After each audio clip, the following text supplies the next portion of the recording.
Welcome back to Casual Bias Rugby. What a weekend of rugby. International rugby returned. And I mean, what a way to start it. Of course, we have to start with Friday's game, France versus Ireland. Absolutely insane.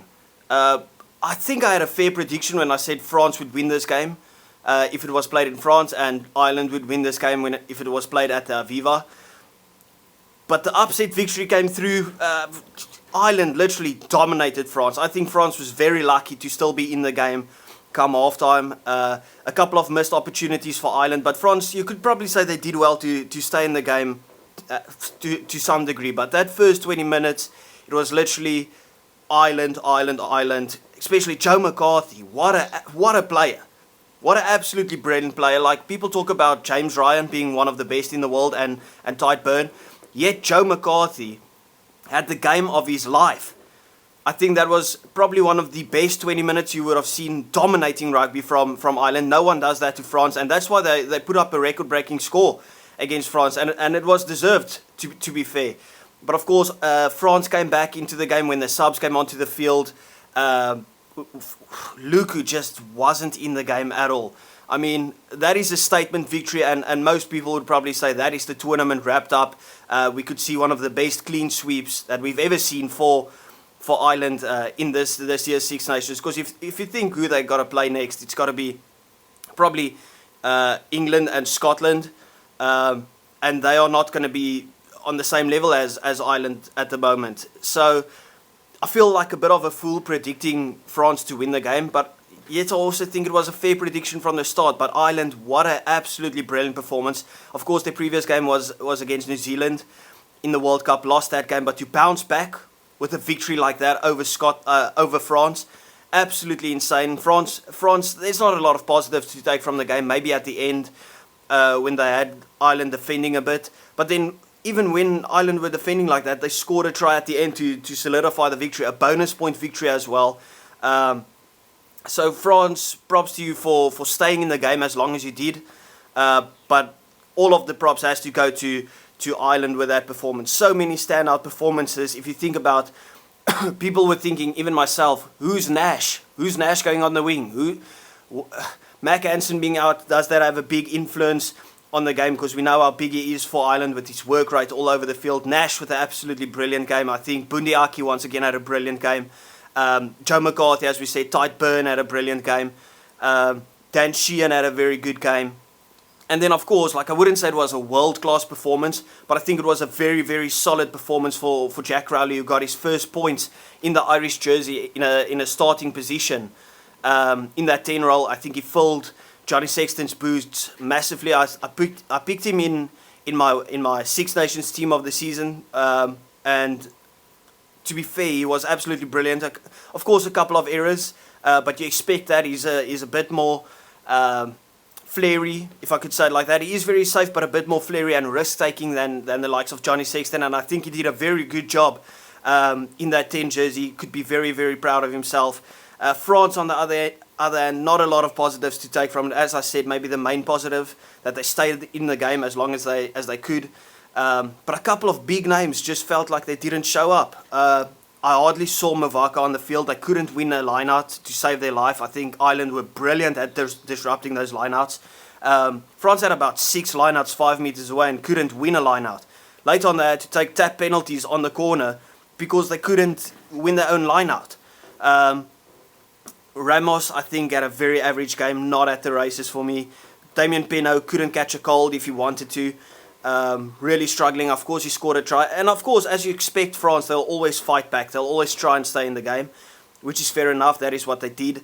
But Penaud really struggled. Luke, who I've been bigging up this whole time, how brilliant he's been for Bordeaux in the top 14 and the Investec Champions Cup, not at the races at all. I don't think he's starting the next game, because when the other scrummy came on, my apologies, don't know the name, he was absolutely sensational. Jalibert not at the races, Dante not there, Fiku very average in my opinion. But I think when the switch happened, when the new scrum off came on, Tomo Ramos went into first receiver, and I think it was Jalibert that went into the inside centre, because who came on? I think it was Bill Barry came on for Dante, which means he went to the wing. I think Mufana went to fullback then, and then like the interchange between Ramos and Jalibert worked very nicely. I think that was decent to see. But overall, not a lot of positive takeaways for France. I think that performance might mean they struggle the rest of the season. I think England and Scotland will think they stand a chance. I don't necessarily predict them to win, but I do think they will be up for that fight. They would see, listen, France look a bit vulnerable at the moment without Entermark and Dupont. I thought it is massive losses, but they have enough strong names to still get them over the line or put up a decent performance. And at times they had decent performances. But that just felt after that game like massive losses. I probably undershot how big those losses are because of the other names that they still got in the team.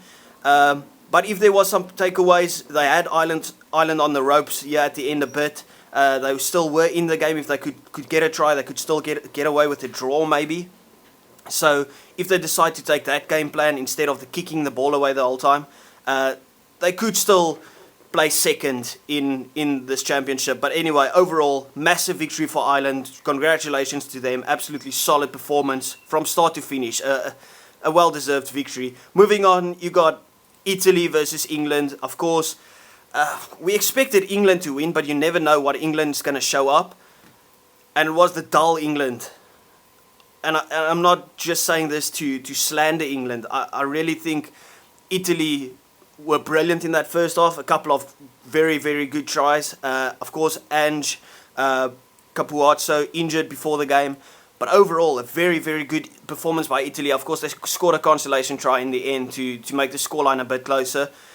England were all right in the first half, and then in the second half, both teams just felt like the game wasn't going anywhere. It just felt quiet. I didn't really know how to describe the English game. I didn't watch the full game. I barely watched the first half because I wasn't home. Got home, just saw the end of the first half, and then I watched the second half, and I think it was just very average. And I hear people talk about England being able to cause the upset victories. Of course, they're playing Ireland at home and France at home, if I'm not mistaken. But I'm not filled with confidence at all that they could cause an upset victory with the way that they played against Italy. I think if I have to give early wild predictions, I think England loses to Scotland again. I think they lose to France, and I think they lose to Ireland. Just off the way that they played, I think the defence that they're trying to implement is kind of the way that the Springboks defend. It's very high risk, very high reward, to be fair. But I don't think they do it as well as the Springboks have done it in the past. Because a couple of times, just a dink over the top, that defence is very open. Of course, Freddie Stewart is still there to cover the back line, but I just think they need some more time to work out that defence. It was a very scrapey try that they conceded once again at the end with Ioane going in. So a lot of work still to do for England. I think they're a solid team, but they're almost too structured. That's how it felt watching the game. Of course, English people would know a lot more about the way that England is trying to play. That is just like off my first glance. You watch the Premiership a lot more. I don't follow the Premiership too religiously. I watch some stuff, but I think I'm not filled with confidence. I think Italy takes a lot more confidence from that game than the likes of England do. I can't see England causing an upset victory. I do, however, think the performance of Italy was good enough to maybe give them some hope for an upset victory at some point. Let me just get this right so I can get the lighting a bit better.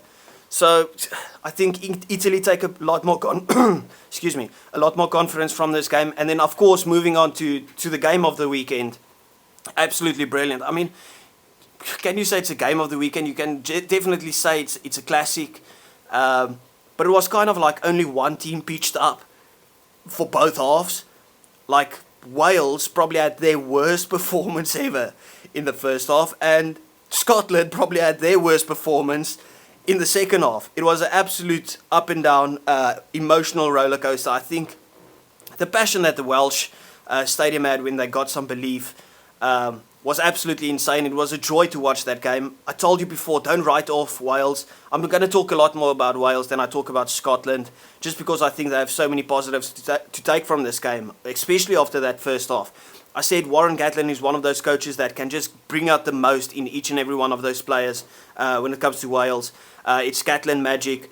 To be down 27-0, I think the score was 27-0, and then lose the game 26-27 is absolutely brilliant. I know they didn't win the game, but I still believe they'll beat Italy, and I think they could cause an upset victory over England, especially the way that England played yesterday.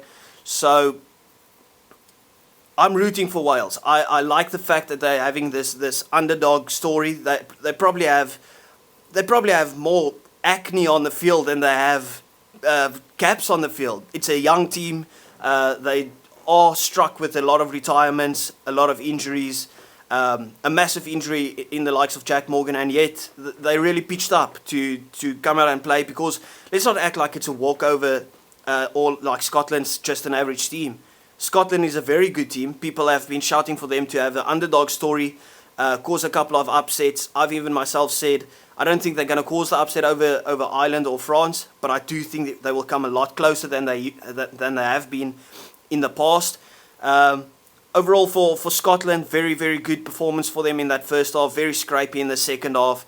Very leaky defence, to be honest. But the attack looked very prominent in the first half. I still think they will. The real game that they are targeting isn't that England game. I think they're really targeting the France or Ireland game. I said from the start of the Ireland game, but Ireland looks so strong. I wouldn't be surprised if they switch their focus and saying, listen, we are going at the French team. We're going for that victory. Try and play second. Well, go for the title, but see if we can play second overall, which would be a massive, massive achievement for Scotland. Of course, I'm rooting for Scotland. You have a couple of South African players there. I like the underdog story. Anyway, yeah, overall, very, very good weekend of rugby. I think every game had its ups and its downs. So overall, well done to each and every one of the teams. Of course, Ireland at the top now. I think Scotland is in second, and then it's England. Am I being stupid? Anyway, and then Wales, and then Italy, obviously. I think France is last. Yeah, France is last at the moment, which is scary to think about. Anyway, let me know what you thought about this weekend's rugby. Pleasure always to talk to you guys. See you next time. Thank you.